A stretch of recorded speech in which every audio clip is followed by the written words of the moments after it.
Hi friends, இன்றைக்கி எங்களோட customer ஒருத்தவங்க 3 ப்ளவுஸ் அர்ஜென்ட்டாக தச்சு தர சொல்லி கொடுத்துருந்தாங்கங்க. அதில் இப்போ நான் 2 ப்ளவுஸ் கட் பண்ணி ரெடி பண்ணி எடுத்து வச்சுருக்கேன். சாரீ ப்ளவுஸ் தாங்க கொடுத்தாங்க. இதுக்கு நிறைய சுருங்கல் இருந்துச்சு.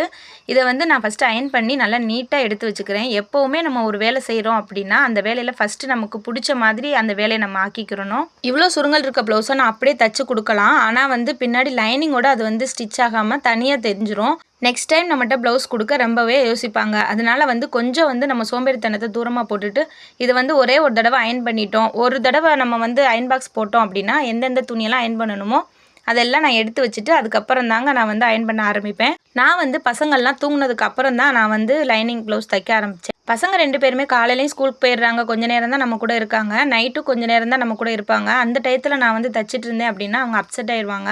அதனால நான் எப்போவுமே லேட்டாக தான் தைப்பேன். என்னோட இந்த வீடியோ பிடிச்சிருந்துச்சுன்னா என்னோட வீடியோக்கு ஒரு லைக் பண்ணிக்கோங்க. Thank you friends.